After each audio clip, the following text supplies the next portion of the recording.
नमस्कार, मैं नितेश पटेल एक बार फिर से आप सबका स्वागत करता हूं आपके अपने यूट्यूब चैनल अवैध ऑनलाइन क्लासेस पे। आज हम लोग सेट पढ़ेंगे। ठीक है, सेट जिसका हिंदी होता है समुच्चय। ये चैप्टर जो है ये 11th क्लास के लिए है, लेकिन जहाँ तक नॉलेज की बात है, इसका उपयोग की बात है, तो ये फर्स्ट ईयर और सेकंड ईयर यानी 11th और 12th के लिए, ये दोनों के लिए कारगर होगा। और केवल ये ना कि सेट में ही हम लोग को पढ़ना है, इसका काम आगे भी कुछ चैप्टर में मिलेगा जो अन्य चैप्टर को बनाने में ये काम करेगा। जैसे रिलेशन एंड फंक्शन को जब हम पढ़ेंगे तो उसमें भी सेट आएगा, प्रोबेबिलिटी यानी प्रायिकता को पढ़ेंगे उसमें भी सेट आएगा, या यहाँ तक जो परमुटेशन एंड कम्बिनेशन है, साथ साथ में जो ट्रिगोमेट्रिक फंक्शन है उसमें भी इस सेट का काम आने वाला चीज़ है। ठीक है, तो इसलिए पहले हम लोग क्या करते हैं कि पहले सेट को जान लेते हैं कि सेट क्या चीज़ होता है, कैसे ये काम करता है, उसके बाद अन्य सारे चैप्टर को हम लोग बारी बारी से बनाएंगे। ठीक है, तो सबसे पहले हम लोग बात करते हैं कि सेट जो है, सेट क्या होता है। ठीक है, सेट किसे कहेंगे, पहले इसको जान लेते हैं। सेट जिसे हिंदी में हम क्या कहते हैं, समुच्चय कहते हैं। इस समुच्चय को हम चाहें तो यहाँ हम इसको एक समूह भी कह सकते हैं, या इसको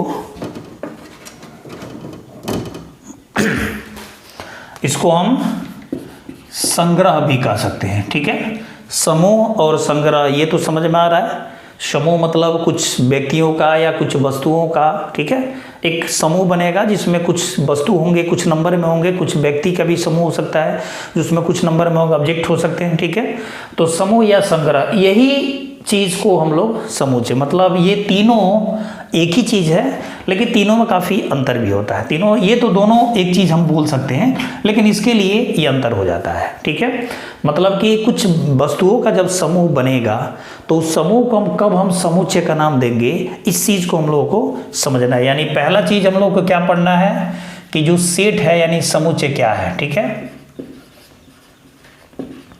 समुच्चय क्या है ये हम लोगों को पहला चीज पढ़ना है।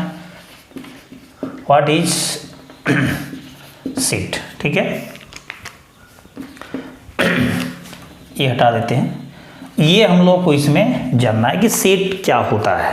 ठीक है, तो अगर डिफिनीशन की बात की जाए, सेट की अगर डिफिनीशन की बात की जाए, उसकी परिभाषा की बात की जाए, तो परिभाषा होता है कि समुच्चय सुपरिभाषित या सुनिश्चित वस्तुओं का एक संग्रह होता है। ठीक है, इसमें दो चीज आ गया, एक आ गया सुपरिभाषित, सुपरिभाषित, और एक मिला सुनिश्चित।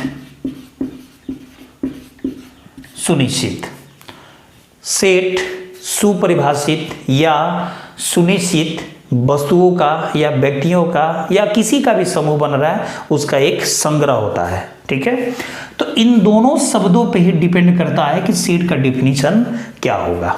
क्लियर हुआ?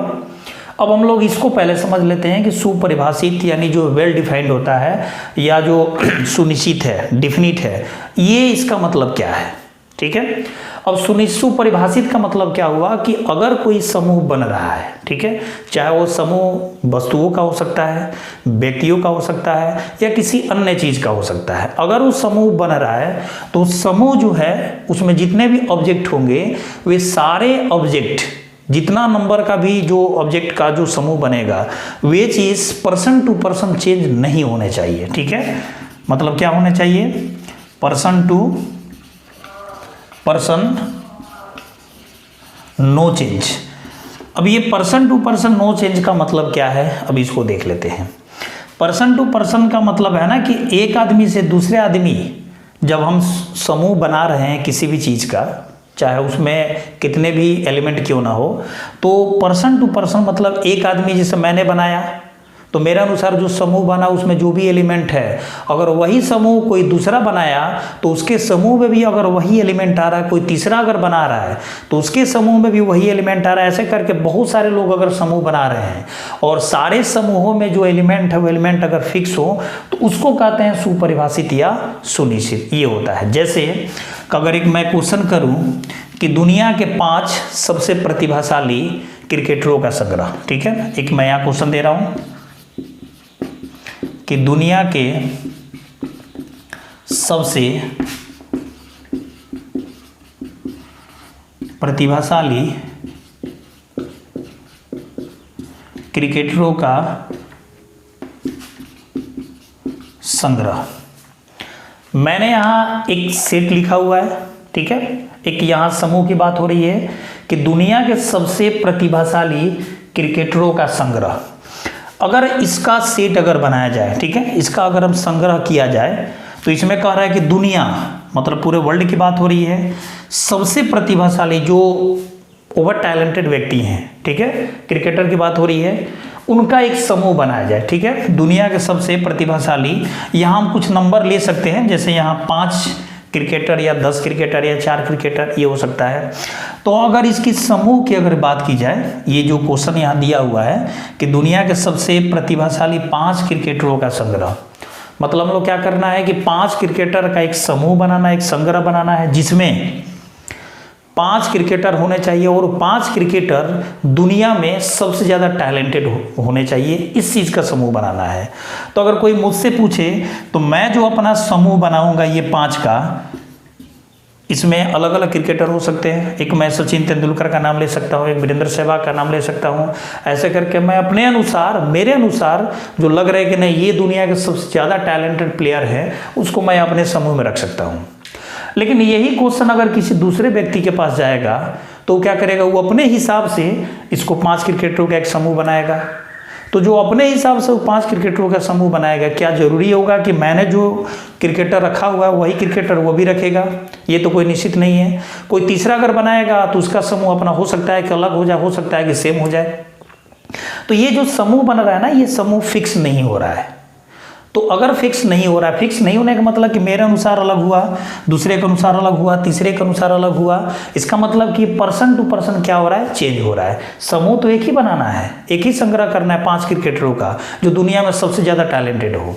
लेकिन यहाँ क्या बन रहा है कि जितने भी लोग अपना अपना समूह बना रहे हैं, सारे समूह क्या हो रहा है, भिन्न भिन्न हो रहा है, अलग अलग हो रहा है। तो इसको हम सुपरिभाषित और सुनिश्चित नहीं कर सकते। ये सुपरिभाषित और सुनिश्चित का मतलब होता है, ठीक है। तो अगर इस समूह पे बात की जाए कि दुनिया के सबसे प्रतिभाशाली 5 क्रिकेटरों का एक संग्रह बनाए, एक समूह बनाए, तो ये क्या हो सकता है, अलग अलग बन सकता है। अलग अलग बनने का मतलब है कि ये पर्सन टू पर्सन क्या हो रहा है, आदमी से एक आदमी से दूसरे आदमी में क्या हो रहा है, ये चेंज हो रहा है। मतलब जो समूह बनना चाहिए, जो फिक्स समूह बनना चाहिए, वो समूह फिक्स नहीं बन रहा है। एक हम दूसरे एग्जाम्पल पे बात करते हैं। अगर मैं कहूँ दूसरा कि 1 से लेकर 100 तक प्रति संख्याओं का समूह, 1 से लेकर 100 तक प्रकृत संख्याओं का समूह या संग्रह। मैं ये दूसरे क्वेश्चन पर विचार कर रहा हूँ। 1 से लेकर 100 तक प्रकृत संख्याओं का समूह। अगर कोई मुझसे पूछे कि इसका जो हम समूह बनाएंगे, जो संग्रह करेंगे, उसमें कौन कौन एलिमेंट होंगे, तो मैं यहाँ लिख सकता हूँ कि इसमें 1, 2, 3 कहाँ तक, ये 100 तक मेरा ये समूह बनेगा। इसी क्वेश्चन को अगर हम किसी दूसरे व्यक्ति से अगर पूछेंगे तो वो व्यक्ति भी 1 से लेकर 100 तक ही बताएगा। कोई तीसरा भी क्या करेगा, 1 से लेकर 100 तक बताएगा। इसका मतलब हुआ कि इस चीज़ को अगर हम अलग अलग लोगों से अगर पूछ के अगर देखा जाए कि इसका समूह में कितने एलिमेंट या कौन कौन एलिमेंट आ सकते हैं, तो सबका जवाब एक ही होगा।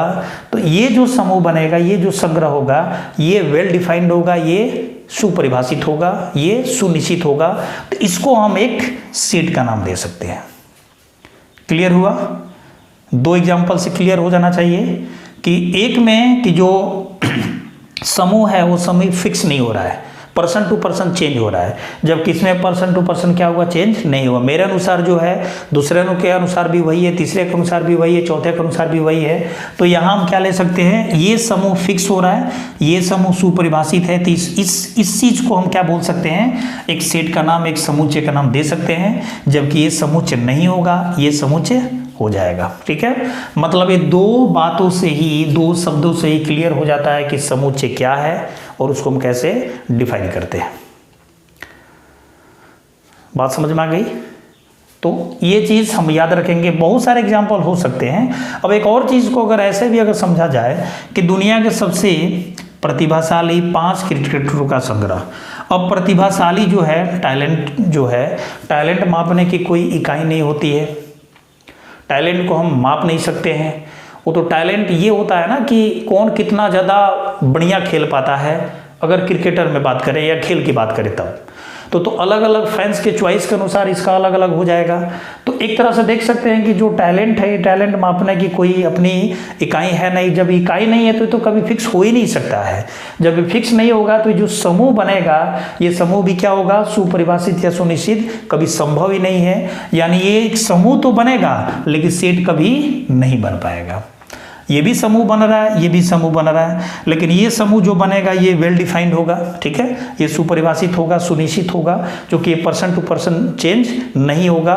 एक आदमी से पूछा जाए, दूसरे आदमी से पूछा जाए, तीसरे आदमी से पूछा जाए, या कितने भी आदमी से क्यों ना पूछा जाए, सबका समूह एक जैसा ही बनेगा। ये सुनिश्चित होगा, वेल डिफाइंड होगा, तो इसको हम सेट कह सकते हैं। जबकि ये फिक्स नहीं होगा, ये जो संग्रह बनेगा ये वेल डिफाइंड नहीं होगा, सुनिश्चित नहीं होगा, तो इसको हम सेट नहीं कर सकते। क्लियर हुआ? तो मैंने बताया कि सेट क्या है। सेट के लिए मैंने ये चीज़ समझाया। मैं एक बार इस डेफिनेशन को फिर से बता दे रहा हूँ कि समुच्चय सुपरिभाषित या सुनिश्चित वस्तुओं का एक समूह होता है, एक संग्रह होता है, ठीक है। इस चीज़ को हम क्या नाम देते हैं, समुच्चय नाम देते हैं, ठीक है। समुच्चय को हम समूह भी के माध्यम से भी समझ सकते हैं और संग्रह के माध्यम से भी समझ सकते हैं, ठीक है। तो ये चीज़ होता है। क्लियर हो गया? अब दूसरा चीज हम लोगों को जानना है कि जब हम सेट समझ लिए कि सेट क्या होता है, तो सेट को कैसे हम लिखेंगे। तो इसमें दो बातें याद रखनी पड़ती है कि जब भी हम किसी सेट को बनाते हैं तो उसका एक नामकरण करते हैं, उसका एक नाम डालते हैं, और उस सेट के अंदर जो भी जिनका भी समूह बनता है उस समूह का भी अपना एक नाम होता है, उसमें कौन कौन से चीज़ अवेलेबल होंगे उसका भी एक नाम होता है। तो जब भी हम सेट को लिखेंगे तो सेट को लिखने का तरीका ये होगा कि जो सेट का नामकरण करेंगे वो हमेशा कैपिटल लेटर से होगा, ठीक है। याद रखना, हमेशा कैपिटल लेटर से होगा। कैपिटल मतलब हम किसी भी चीज़ का इस्तेमाल कर सकते हैं, अल्प जो अंग्रेजी वर्णमाला के 26 अक्षर है उस चीज़ का भी हम लोग क्या कर सकते हैं, यहाँ पे इस्तेमाल कर सकते हैं। जैसे मैं एक सेट बना रहा हूँ अंग्रेजी वर्णमाला के सभी अक्षरों का, ठीक है। एक मेरा क्वेश्चन है कि यहाँ अंग्रेजी वर्णमाला के सभी अक्षरों का संग्रह। अंग्रेजी वर्णमाला के सभी अक्षरों का संग्रह, तो हम जानते हैं कि अंग्रेजी वर्णमाला में 26 लेटर्स होते हैं। तो इस 26 लेटर को अगर हम एक सेट का नाम दे दें, ABCD XYZ, कुछ भी ए हम दे रहे हैं, तो ABC ये डॉट डॉट कहाँ तक, Z तक, और इसको हम क्या करेंगे, ऐसे ब्रैकेट में क्लोज कर देंगे, ठीक है। तो ये क्या हुआ, हमारा एक सेट बन गया, ये पूरा एक सेट तैयार हो गया। सेट मतलब एक समूह, ठीक है। ये समूह क्या है, तो अंग्रेजी वर्णमाला के ये सब अक्षरों का एक समूह बना। मैंने ये क्या कहा कि जब भी सेट का नामकरण करेंगे, नाम करेंगे, ये हमेशा कैपिटल लेटर में होगा, और उसके जो एलिमेंट होंगे इसको हम क्या कहेंगे, एलिमेंट कहेंगे। किसके एलिमेंट है, तो इस सेट के एलिमेंट है, ठीक है। ये हमेशा हम क्या करेंगे, स्मॉल लेटर में ही डालेंगे, भूल के भी कभी इसको कैपिटल में नहीं डाल सकते। ये लिखने का सेट का एक तरीका होता है। क्लियर हुआ? एक सेट ए है, अब इसको पढ़ेंगे कि सेट ए है जिसके एलिमेंट कौन है, तो अंग्रेजी वर्णमाला के सभी अक्षर यानी ए से लेकर जेड तक, ठीक है। अगर फिर एक चीज ये इसमें देखा जाए कि सेट ए में कितने एलिमेंट हैं, ठीक है, एक सेट में कितने एलिमेंट है, टोटल नंबर की बात करेगा तो हम यहाँ दिखाएंगे NA, मतलब सेट ए में कितने एलिमेंट। तो अंग्रेजी वर्णमाला में टोटल कितने होते हैं, 26 लेटर्स होते हैं, ए से लेकर जेड तक कितना हो गया, 26। तो यहाँ हम कह सकते हैं कि सेट ए जो है इसमें 26 एलिमेंट है, ठीक है। तो ये हमारा हो गया। अब एक चीज यहाँ ये प्रश्न बनेगा कि अगर सेट ए में जो 26 लेटर है ए से लेकर जेड तक, तो ए तो एक सेट हो गया और ए से लेकर जेड तक इसके सारे एलिमेंट हो गए। तो ए भी ए का सेट ए का एलिमेंट है, बी भी ए का एक एलिमेंट है, सी भी ए का एक एलिमेंट है, इसी तरह जेड तक भी सारे के सारे क्या है, ए के एलिमेंट है। तो इसको हम दिखाएंगे कैसे कि ए का एलिमेंट है, बी ए का एलिमेंट है या सी ए का एलिमेंट है। तो इसको दिखाने के लिए हम लोग क्या करेंगे, अब एक चीज़ का इस्तेमाल करते हैं, एक चिन्ह होता है ऐसा, ठीक है, इस टाइप से होगा। और इसको हम पढ़ते हैं बिलोंग्स टू। बिलोंग्स टू का मतलब होता है संबंधित होना। जैसे कोई बहुत लोग होते हैं जो अपने इंट्रोडक्शन में बिलोंग्स टू शब्द का इस्तेमाल करते हैं, मतलब कि जिस चीज़ के साथ वो बिलोंग्स टू लगाते हैं या बिलोंग्स शब्द का इस्तेमाल करते हैं, वो वहाँ पे वो लोग अपने को दूसरे व्यक्ति के साथ या दूसरे परिवार के साथ या किसी भी अन्य चीज़ के साथ संबंधित करने की बात करते हैं, जोड़ने की बात करते हैं, ठीक है। तो ये चीज़ का यहाँ पे इस्तेमाल क्या होता है, बिलोंग्स टू के तौर पर होता है। मतलब ए से रिलेटेड है, ए से संबंधित है, इस चीज़ के लिए हम इसका इस्तेमाल करते हैं, इसको हम एप्सिलॉन भी बोलते हैं, ठीक है। और एक तरह से अगर देखा जाए तो ये एक अवयव भी होता है, ठीक है, ये एलिमेंट्स के तौर पे भी होता है। तो इस चीज़ को हम लोग क्या करेंगे यहाँ पे समझेंगे, ठीक है। तो ए इसका एलिमेंट है तो दिखाएंगे, ए एलिमेंट है किसका, ए का। बी भी है तो ऐसे दिखाएंगे, सी भी है तो इसको हम ऐसे दिखाएंगे। मतलब जितने भी सारे ये एलिमेंट है सारे इसके क्या है, ये करते हैं। इसको आप पढ़ेंगे क्या, तो A belongs to A, B belongs to A, इसको लिख देना ए बिलोंग्स टू ए, या B belongs to B, sorry A, ऐसे सी बिलोंग्स टू ए, ऐसे करके हम सारे एलिमेंट के लिए हम ऐसे लिख सकते हैं। क्लियर हुआ, ये हो गया। अब एक चीज़ और देखा जाए कि ए से लेकर जेड के अलावा अगर हम मान लेते हैं कि एक ले लेते हैं फाई, चाहे एक ले लेते हैं हम थीटा, या और भी हम ले लेते हैं लैम्डा या अल्फा, ठीक है।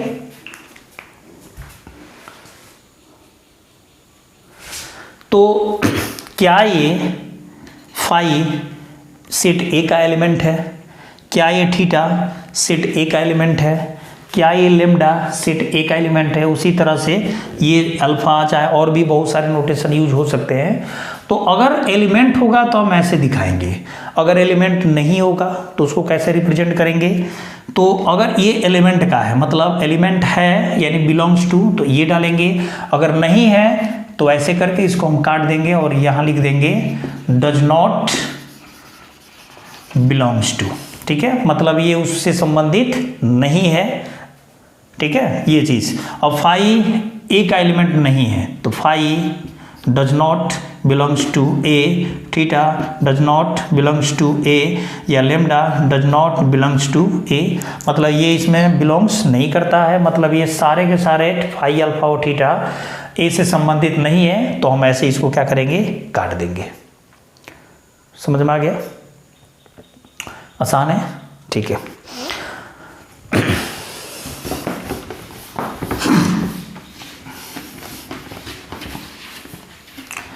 अब हम लोगों को पढ़ना है रिप्रेजेंटेशन ऑफ ए सेट।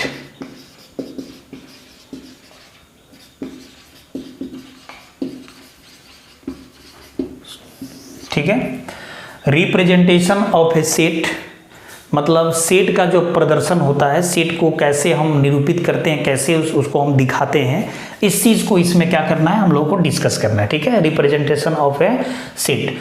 तो सेट को रिप्रेजेंट करने की दो तरीके होते हैं, दो विधियां होती हैं। कौन कौन? तो एक होता है रोस्टर या टेबुलर। ठीक है, ये एक रोस्टर या टेबुलर फॉर्म होता है। इसको हिंदी में हम कहते हैं सारणी रूप। और दूसरा होता है सेट बिल्डर फॉर्म। ये चीज इसको कहते हैं समुच्चय निर्माण रूप। क्लियर? सेट को रिप्रेजेंट करने के दो तरीके होते हैं, एक रोस्टर फॉर्म या टेबुलर फॉर्म और दूसरा होता है सेट बिल्डर फॉर्म। इन दोनों को हम क्या करेंगे अब देखेंगे। ठीक है, तो सबसे पहले हम लोग विचार करते हैं रोस्टर या टेबुलर फॉर्म। अगर हम शब्द में बात करें टेबुलर से यानी टेबल की बात आती है, और टेबल पर हम क्या करते हैं, बहुत सारी चीज़ों को एक एक करके सजा देते हैं, ठीक है। तो इसमें हम क्या करेंगे कि जब हम टेबुलर फॉर्म में किसी सेट को दिखाएंगे, कैसे किसी सेट को लिखेंगे, तो कैसे लिखेंगे, जैसे कि मैंने कहा कि अंग्रेजी वर्णमाला में जितने भी वॉवेल्स हैं, जितने भी स्वर हैं, उसका एक संग्रह बनाएं। अंग्रेजी वर्णमाला में जितने भी स्वर हैं, ठीक है, उसका एक समूह बनाएं। तो पहले तो हम देख लेते हैं कि ए ई आई ओ यू, ये 5 वॉवेल्स हैं, ठीक है। अब इसका क्या करना है, एक सेट तैयार करना है। तो मैंने यहाँ एक सेट का नाम ले लिया। मैंने अभी बताया कि हमेशा कैपिटल लेटर का इस्तेमाल करेंगे। मैंने अपने से एक सेट ए बना लिया, A B C D X Y Z, हम कुछ भी डाल सकते हैं लेकिन कैपिटल में डालेंगे, ठीक है। और ये क्या है, ए ई आई ओ यू, ऐसे मैंने लिख दिया। फिर मैंने क्या किया, इसको मझला ब्रैकेट में क्लोज कर दिया, तो हमारा ये सेट लिखा गया। और ये जो विधि है, ये विधि कौन सा होगा, तो रोस्टर फॉर्म होगा, यानी टेबुलर फॉर्म होगा, ठीक है। यानी मैंने क्या किया कि वॉवेल्स को एक सजा दिया, ठीक है। और सजाने का तरीका क्या हुआ कि प्रत्येक के बीच हम कॉमा का इस्तेमाल कर दिए, और इसको हमने क्या कर दिया, ब्रैकेट में क्लोज कर दिया। तो ये जो लिखने का तरीका है, इसको कहेंगे टेबुलर या रोस्टर फॉर्म या सारणी रूप होता है। ये बहुत आसान है, ज़्यादातर इसी फॉर्म का इस्तेमाल होता है। उम्मीद है ये समझ में आ गया होगा, ठीक है। अगर वीडियो अच्छी लगे तो लाइक करें, ठीक है। ओके, उसके बाद अब हम लोग देखते हैं सेट बिल्डर फॉर्म के बारे में। ये आसान होता है, और भी हम एक एग्जांपल ले सकते हैं। 1 से लेके 10 तक के बीच जो समधन पूर्णांक है उसको लिखें। 1 से लेके 10 के बीच समधन पूर्णांक, ठीक है। तो 1 से लेके 10 तक इसको मान लेते हैं सेट बी। तो कौन कौन होगा, एक 2 होगा, एक 4 होगा, एक 6 होगा, एक 8 होगा। मैंने कहा 1 और 10 के बीच, 10 की बात नहीं हो रही है, यानी यहाँ पे एक सेट बन गया जिसमें क्या है, 2 4 6 8 एक समधन पूर्णांक है जो 1 और 10 के बीच है। तो यहाँ पे भी एक सेट लिखा गया, और ये कौन सी विधि में लिखा है, तो रोस्टर या टेबुलर फॉर्म में लिखा है। क्लियर हुआ। या हम इसको ऐसे भी कर सकते हैं कि अगर एक सवाल है कि एक्स स्क्वायर माइनस 4 बराबर 0, इसको लिखना है, तो जब इसको हम सॉल्व करेंगे तो यहाँ x बराबर प्लस माइनस 2 आ जाएगा। यानी अगर इसको हम सेट सी मान लें तो ये हो जाएगा -2 और +2, ये हमारा लिखा गया। तो ऐसे करके हम क्या कर सकते हैं, टेबुलर फॉर्म में सेट को बना सकते हैं, जो सबसे इजी होता है, सबसे आसान होता है, ठीक है। अब हम दूसरे चीज पे विचार करते हैं। दूसरा जो फॉर्म दिया हुआ है, सेट बिल्डर फॉर्म। नाम से देखिए, सेट को बनाने वाला रूप, सेट बिल्डर फॉर्म यानी सेट को बनाने वाला रूप, समुच्चय निर्माण रूप। समुच्चय को निर्माण करने वाला फॉर्म क्या है, इस चीज को समझते हैं।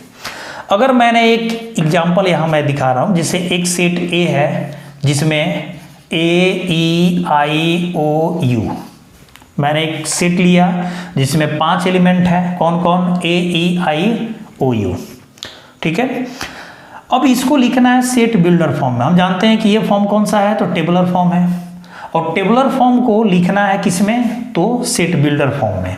तो इसको हम कैसे लिखेंगे, तो इसको मैं फिर यहाँ ए कर दे रहा हूँ, क्योंकि मैं इसी को ही लिख रहा हूँ दूसरे फॉर्म में।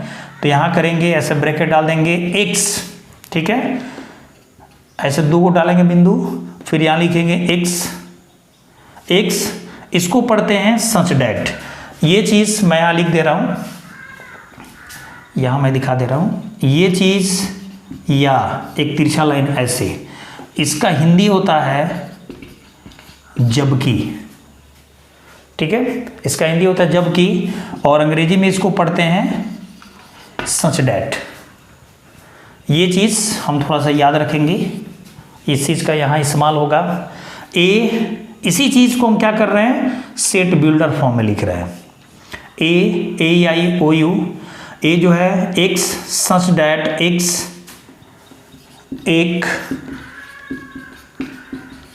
अंग्रेजी वर्णमाला का एक स्वर है। मैंने यहाँ क्या किया, इसको ब्रैकेट में क्लोज कर दिया। अगर हम गौर से देखें तो सेट AEIOU यानी पांचों एलिमेंट के बीच जो एक कॉमन रिलेशन है, ठीक है, वो कॉमन रिलेशन क्या है कि ये पांचों के पांचों अंग्रेजी वर्णमाला के एक स्वर हैं। तो अंग्रेजी वर्णमाला की जब पांचों स्वर हैं तो सबके बीच एक कॉमन रिलेशन क्या मिला, तो उसी कॉमन रिलेशन को जब हम भाषा के तौर पे लिख देंगे, भाषा के फॉर्म में लिख देंगे, तो वहां क्या हो जाएगा, समूचय निर्माण रूप बन जाएगा। मतलब इन सारे एलिमेंटों के बीच एक कॉमन गुणधर्म क्या होता है, उसी गुणधर्म को जब हम लिख देंगे तो वही लिखना क्या हो जाएगा, समूचय निर्माण रूप बन जाएगा। यही काम करना है, ठीक है। इसको और भी एक तरीका से लिख सकते हैं ऐसे, x सच दैट x एक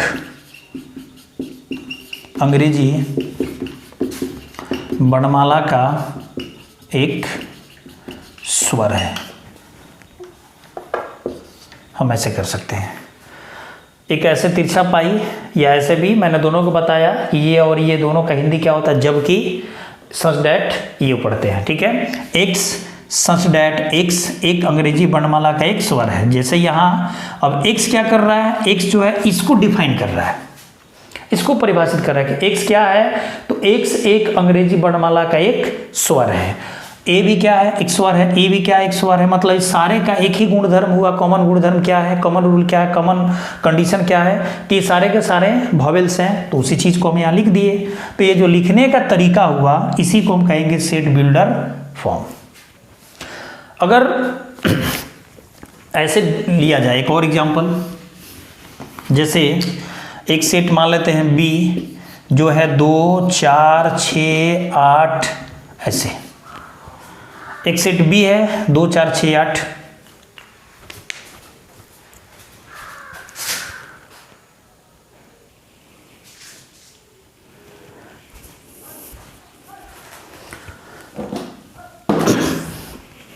ठीक है, तो थोड़ी लाइट चली गई थी इसलिए बीच में रुकना पड़ा। तो इस तरह से हम क्या कर सकते हैं, सेट को जो रिप्रेजेंट करने के जो तरीके होते हैं, दो तरीके से कर सकते हैं, एक रोस्टर या टेबुलर फॉर्म से, दूसरा सेट बिल्डर फॉर्म से, ठीक है। तो ये तो हमारा हो गया। अब हम लोग थोड़ा सा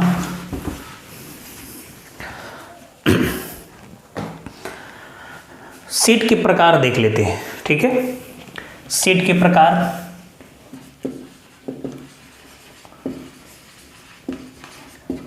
ठीक है, kinds of A set, types of A set, ये देखना है।